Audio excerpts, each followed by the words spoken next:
হারনাম কাউর জন্ম এবং বেড়ে ওঠা যুক্তরাজ্যে।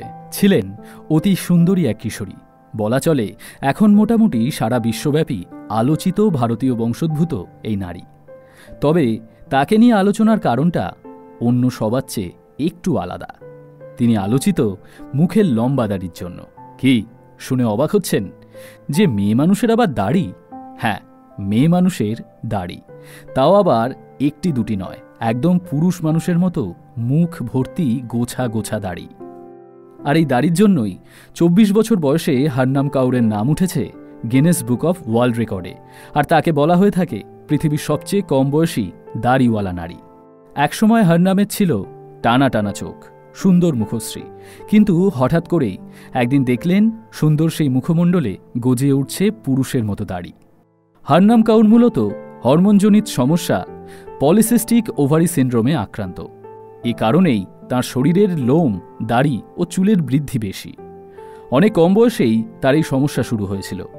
প্রথম কয়েক বছর এই সমস্যা তিনি লুকিয়ে রাখার চেষ্টা করেন, কিন্তু মাসে ৩ বার এগুলো পরিষ্কার করা তার জন্য ছিল বেশ কষ্টকর। তাই একটা সময় গিয়ে তিনি এই দাড়িতেই অভ্যস্ত হওয়ার চেষ্টা শুরু করেন। এরপর একসময় তিনি শিখ ধর্মে দীক্ষা নেন। এ ধর্মে চুল দাড়ি কাটা নিষিদ্ধ, তাই তিনি আর কখনো দাড়ি কাটেননি। তবে প্রথম পুরুষের মতো এই দাড়ি দেখে ভীষণ হতাশ হয়েছিলেন হারনাম কাউর। আর যে কারোরই তো তা হওয়ার কথা। এমনকি তিনি তখন এটিকে ভাবতেন কোনো অভিশাপের ফল হিসেবেও। কিন্তু সময় পরিবর্তনের সাথে সাথে এই অভিশাপই আশীর্বাদ হয়ে আসে হারনাম কাউরের জীবনে। পৃথিবীর সবচেয়ে কম বয়সী পূর্ণ দাড়িওয়ালা নারী হিসেবে তার নাম উঠেছে গিনেস বুক অব ওয়ার্ল্ড রেকর্ডে। আর এখন হারনামের দাড়ি প্রায় ৬ ইঞ্চি লম্বা। নিজের প্রাপ্তির অনুভূতি হিসেবে হারনাম কাউর বলেন, আমি এতে খুব সম্মানিত বোধ করি। আসলেই কিন্তু তাই। তার জীবনযাপন দেখলেই বোঝা যায় নিজের মুখের এই দাড়ি নিয়ে যথেষ্টই সুখী হারনাম। এই দাড়ি নিয়েই এখন বিভিন্ন সাজে মডেলিং করেন তিনি। আর দাড়িওয়ালা কোনো নারী হিসেবে ২০১৬ সালের মার্চে লন্ডন ফ্যাশন উইকে তিনি প্রথমবার শিখদের পাখড়ি পরে রানওয়েতে হেঁটেছিলেন। এছাড়াও বর্তমানে তিনি ব্যস্ত থাকেন শরীর নিয়ে বিভিন্ন ইতিবাচক প্রচারণায়। মানুষকে উদ্বুদ্ধ করেন নিজের শারীরিক সৌন্দর্য নিয়ে হীনমন্যতায় না ভুগতে।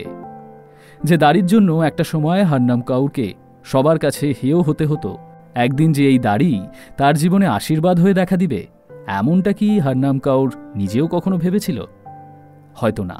আসলে সৃষ্টিকর্তা আমাদের কার জন্য কি লিখে রেখেছেন এটা শুধু তিনিই ভালো জানেন।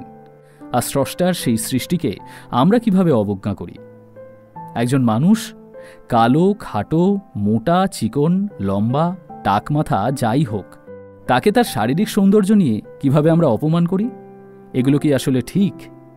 সত্যি বলতে নিজেদেরকে সৃষ্টির শ্রেষ্ঠ জীব বলে দাবি করার আগে আমাদের এখনও শেখার আছে অনেক কিছু।